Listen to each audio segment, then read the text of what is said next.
Hello, everyone, and welcome to Dreamleapers Inspiration. I'm your host, Harriet Cole, and as always, it is my joy and delight to connect with you in this way. Welcome, welcome, welcome.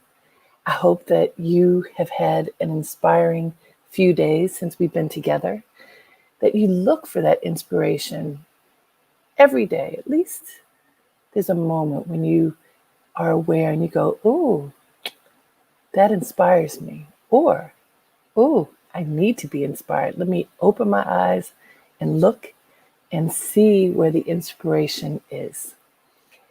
I say that because inspiration is really everywhere. Even in the darkest of moments, there's something that can inspire us. When everything seems to be going perfectly, there's something that could inspire us to the next level. Inspiration is right before us, and it's up to us to notice it, to capture it, to cultivate it, to nourish it. Because when we do, it makes us lighter. Literally, we can feel lighter inside of our bodies because we're buoyed by inspiration. And I truly believe that inspiration comes with our connection to God, to that God spirit that lives within us, that connects us to other people, that helps us to recognize joy when it's right in front of us, and sometimes we don't see it. So, hello to everyone. Hello to inspiration. Today, as often, I'm thinking about my mother, Doris Cole. She is 90 years young, as she likes to say. In my family, there have always been so many elders who have been vibrant. And so we have come through tradition to proudly say our ages and add young to it rather than old. So she is 90 years young. And there are many things that I share through Dreamleapers Inspiration, through all of my work, that are truisms from my mother. And I've shared this one that we're going to talk about now on any number of occasions. But today I wanted it to be our focus. And the focus is keep good company. Now, this is something that my mother, my grandmother, Carrie, for whom my daughter is named, and my father, Harry, for whom I'm named, they all talked about this in one way or another. You need to pay attention to who is in your close surroundings. Who do you pick up the phone and call? Who do you text? They didn't talk about texting, that's new. Who do you spend time with? Who are you choosing to include in your fold? And are you making conscious choices about this? And I just think this is so important. And it's important for us to rigorously look at the company that we keep. Now, that could seem strange in this moment, given most of us are not physically keeping company with anybody other than the people who live with us, if we in fact live with other people. Every now and then, people are gathering more and more safely, hopefully at a distance, that social distancing, that really it's physical distancing to help to keep us safe during these times. But engagement happens in lots of different ways, like what we're doing right now. How often have you used up a tremendous amount of time engaging someone or something, some topic that really didn't serve you well? Think about that. Just think about the past few days. If, as an example, think about the weekend. How did you spend your time this past weekend? What did you do when you got up? With whom did you communicate? What did you watch? What did you listen to? What did you read? Answer those questions. What kept you company over the weekend? And some of us had to do work over the weekend. Who were we engaging with doing that work? Just scroll through your memory of how you spent your weekend and with whom and with what you engaged. As you go through and you scroll through all those different things, I also want you to think what was worth it and what wasn't. What fed your spirit and what didn't. What helped you to feel lighter and buoyed and inspired and what didn't. Now, what could you have chosen to do differently? Think about that. Think about what call you didn't have to make, what text you didn't need to send, what back and forth engagement with someone was unnecessary. Here's a good one. What communication did you have that was really talking about people, like gossiping or discussing something negative that was unnecessary? Did you do that? If you tell the truth, most of us do that occasionally. Even the most well-meaning of us have moments when we fall into that juicy place where we talk about folk. Did you do that? And if you did, remember that moment. And would you say that was keeping good company? Probably not. How many of you have a pattern of communicating with someone that really isn't satisfying? Where maybe it's your neighbor, maybe it's someone you have worked with, maybe it's a family member who's constantly complaining, who's negative or needy, lonely, desperate.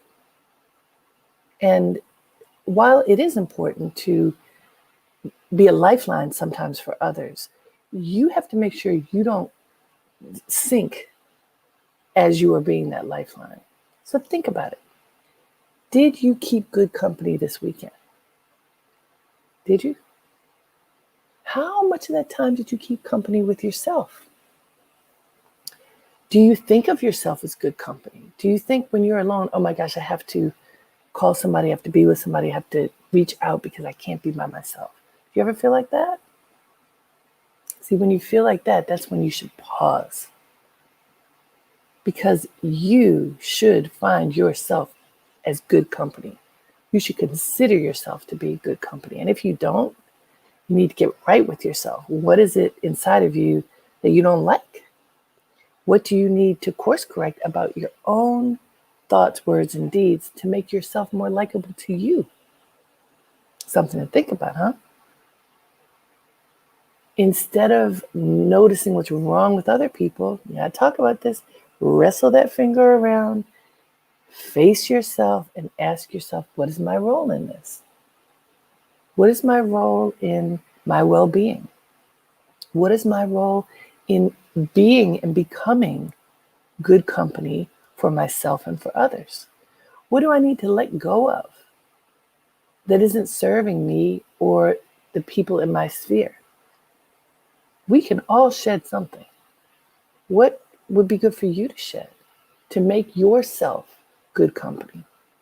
Aren't these good questions? They're questions that we can probe into our self-identity. And if you think about it like this, if you were going to introduce someone to you, what would you say? How would you describe yourself? What would your attributes be? And do you think that one of your attributes would be that you're good company? That you would feel certain that if you introduced yourself to someone, that it would be a good introduction because the way you would engage with whoever it is would be valuable. Do you think that about yourself? It's a good question. I think it's a question that's uncomfortable for us to answer, by the way, to be critical of ourselves, not overly critical, picking yourself apart, but to be objectively critical about yourself and say, what are my attributes? What am I good at? What is of value about me that I would like to offer to others? These are really important questions to help you get right with yourself and help you be in alignment with what you believe and want to be true about you. So that's being good company, like becoming good company. And then when you think about the people who surround you, I really want you to take a critical eye at them. You're not saying anything to anybody. This is an internal conversation. But think about the people with whom you spend the most time, with whom you engage the most. Are those relationships healthy? Are they valuable? I often talk about, I think it's super important for you to surround yourself with people who will tell you the truth the way that you can receive it. See, a lot of times people would tell you the truth, but depending upon their demeanor, you may or may not be able to receive it. If you are feeling very tender and one of your confidants is brusque, is sharp, and you speak to that person in a tender moment and you get a brusque reaction, you're gonna bristle. You're not gonna be able to hear and receive what that person is offering. So you have to understand, what does good company mean for you in a particular moment? When you're tender, what kind of person can you engage and be able to hear and feel comforted and supported in the way that you need? That's the person you reach out to in that moment. When you're feeling bright and strong and not so vulnerable, then that confidant who's a bit brusque, maybe no problem. It's not gonna puncture you, whatever the comment might be, because you feel strong. Then if you value that person's input, that's the time to engage that person. Do you see what I'm getting at? You have to be aware of who you are, of what your needs are, of how you best engage others, and then look at the universe of others in your world. Who are the people to engage at what time? I heard someone say, the way that we use technology sometimes we know this, it can really get the best of us if we aren't careful. So have you ever been like this? You're feeling bored, you're feeling lonely, you want to talk to someone, so you start calling on your cell phone or texting. But when I heard this first, it was with calling. And you don't get the person, you leave a voicemail and you go to the next one. And you go to the next one until you find somebody, the lucky person, who answers the phone and is ready to talk to you. And then while you're talking to that person, one after another of the people you called before are reaching back because they weren't available at the moment you called them, but you didn't wait. You just moved on. And so then here are all these invitations to connect. And you can't manage all the invitations to connect because you're engaged in one. And if you allow yourself to get distracted, I just called that person, I should call them back. You're not fully focused on the one. You're distracted by the others whose beeps are coming through on your phone or texts coming through. You see how that is exhausting? It's exhausting and difficult to manage. And when you do that, one of the great challenges is you've created expectations. You've reached out to people who are trying to honor you by reaching back.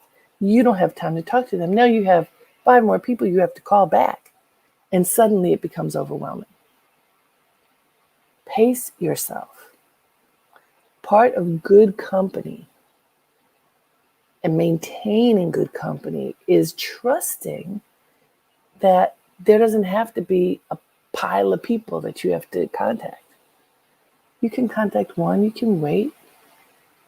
You can occupy your time with something else and not feel the urgent need to connect. You can remember that you can be good company for yourself. The number one thing I want us to think about. And you can breathe. You can remember that there's no rush in this moment. That in this moment, you can engage your own peace of mind and peace of spirit and be still, remembering you are good company first. Say that to yourself. I am my own good company. Repeat it with me. I am my own good company. One more time. I am my own good company. Yes. I would love for you to stand in front of a mirror and say that to yourself. I am my own good company.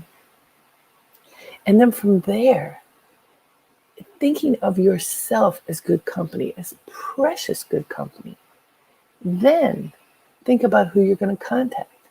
It should not be everybody. It should be who is the right good company for you in this moment. Now, in this time, because we are still living in the age of COVID, when we are mostly quarantining, we certainly are not getting together with people in the way that we were. There's something that I recommended months ago when we started this engagement, which was to have your circles, those love circles of people that you contact on a regular basis to make sure they're okay, especially elders and people who live on their own. Now, part of good company, I believe, includes this responsibility of checking in on people. Have you done that lately? That could be one of your good company circles. The people you love, who are elderly, who live alone, who you may know suffer from anxiety or depression, maybe tender emotionally and mentally. People who have lost loved ones during this period, people who have lost their jobs during this period. So when you are in your uplifted, empowered state, when you are feeling good and strong and bright, I want to encourage you to use some of that energy to reach out to people who need their light reignited or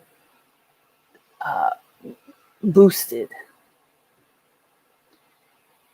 Contact someone whom you love, whom you care for, to offer a bit of love. This does not have to be an hour-long conversation. This can be brief and powerful because it's meaningful, because you call and say, I've been thinking about you. I want you to know I care about you. I want to know if you're okay.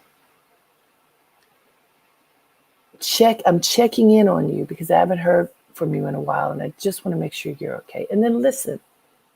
Is the person okay? Does the person need something? Honestly, during this period, there have been folks who've placed those calls, and the next call they made was to 911 because the person on the other end was in distress. There have been times when people have placed those calls, and I was on this WhatsApp group in Harlem, but it ended up engaging people all over New York City. And there was someone, a mother and two young children who had COVID, who needed groceries in Brooklyn. And our little group found somebody in Brooklyn to go take her groceries and put them outside her door. Keep good company includes taking care of each other. It's not just who do I call because I want you to make me feel good. No.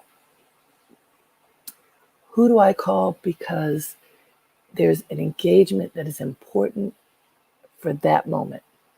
And I like including on that list of engagements people who could need to talk, need some support, who need engagement. It may not even be you, but it could be you placing a call that gets them the support that they need.